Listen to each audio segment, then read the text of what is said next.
Have you ever struggled with the idea of loving your enemies? What if I told you it's not just a moral guideline but a divine command? This concept may seem counterintuitive, even paradoxical. After all, why should one love those who harm them?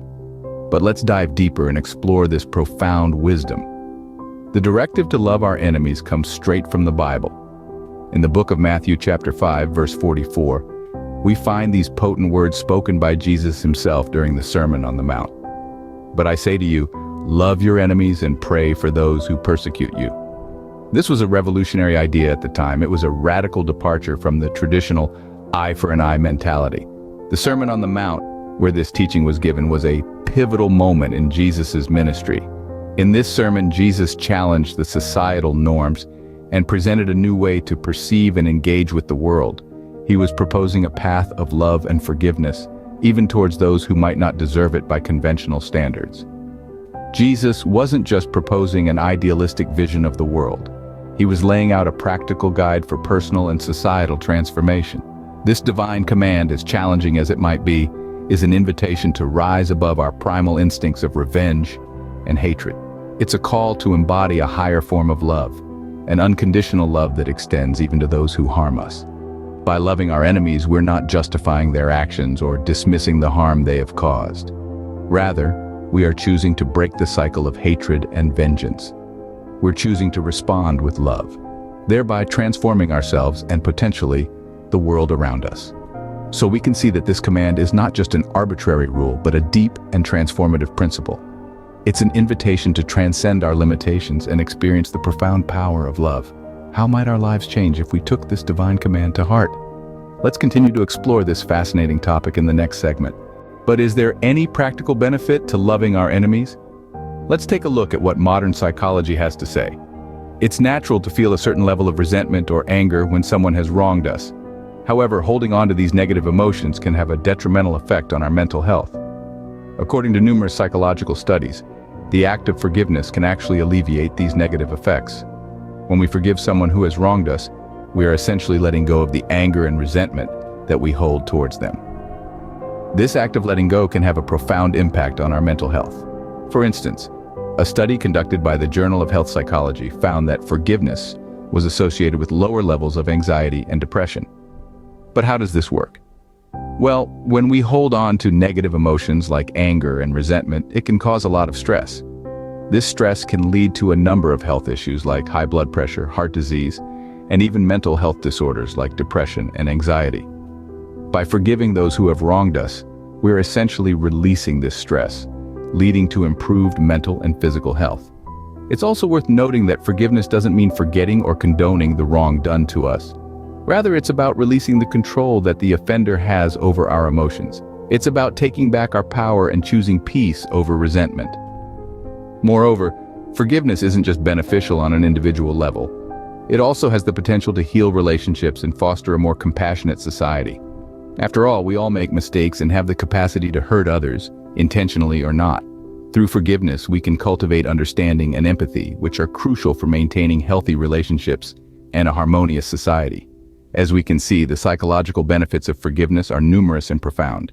It's no wonder then that it's a cornerstone in many philosophical and religious teachings, including the divine command to love our enemies.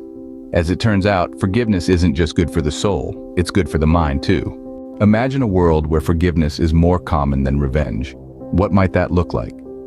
In a forgiving society, we'd see less conflict, less resentment, less violence. We'd see more understanding, more compassion, more peace.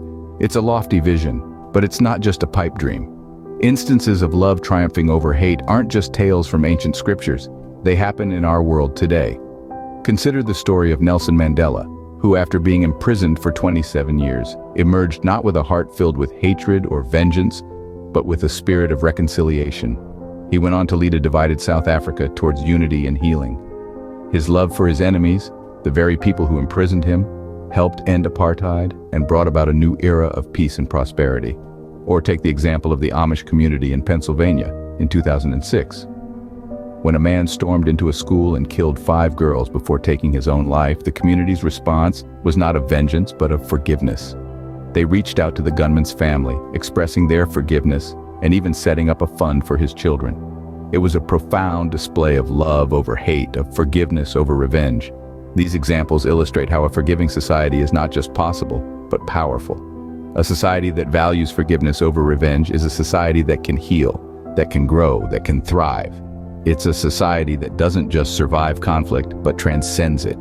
Forgiveness isn't just about the individual. It's about the collective. It's about us, as a society, choosing to break the cycle of hate, choosing to replace it with a cycle of love.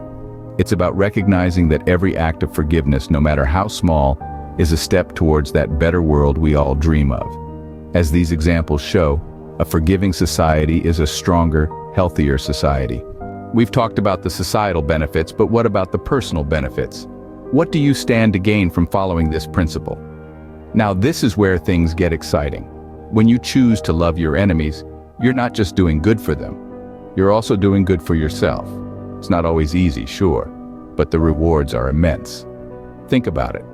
When you harbor resentment, who's the one suffering? It's not your enemy, it's you. You carry that burden around. It weighs on your heart, it clouds your mind. It's like carrying a heavy backpack everywhere you go. By letting go of that resentment, by choosing love instead, you're setting down that backpack. You're freeing yourself. And there's more to it than just the relief of laying down a burden. When you love your enemies, you're opening your heart to growth. You're learning to see the world from different perspectives, to understand people who are different from you. This can lead to greater empathy, greater understanding, and ultimately, a richer, more fulfilling life. And then there's the peace. When you love your enemies, you're not constantly at war. You're not always on edge, always ready for a fight. Instead, you're at peace. You're calm, centered, focused. You can go about your day without that constant undercurrent of tension. That's a kind of freedom few people ever get to experience.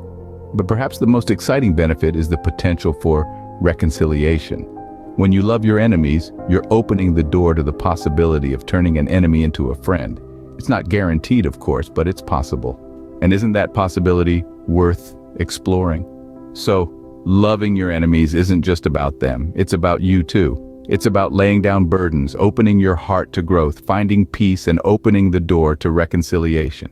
It's about living a richer, more fulfilling, more peaceful life. It's about stepping into a greater version of yourself. And that, my friends, is something worth striving for. Of course, there are those who might say, why should I love someone who has wronged me? It's a valid question, and the answer isn't always easy. But consider this. Holding on to resentment often hurts us more than it hurts the person we're resenting. It's like carrying a heavy weight around with us all the time. When we choose to love instead of hate, we're not condoning the wrong that was done. Rather, we're choosing to free ourselves from the burden of resentment. Another common argument is, doesn't loving our enemies encourage bad behavior? Not necessarily. Love doesn't mean we ignore injustice or turn a blind eye to wrongs. Instead, it means we respond to negativity with positivity, to hatred with compassion. It's about breaking the cycle of anger and revenge, and fostering understanding and peace instead. So, while it might seem counterintuitive, there is wisdom in the command to love your enemies. To wrap things up, let's quickly go over what we've learned today.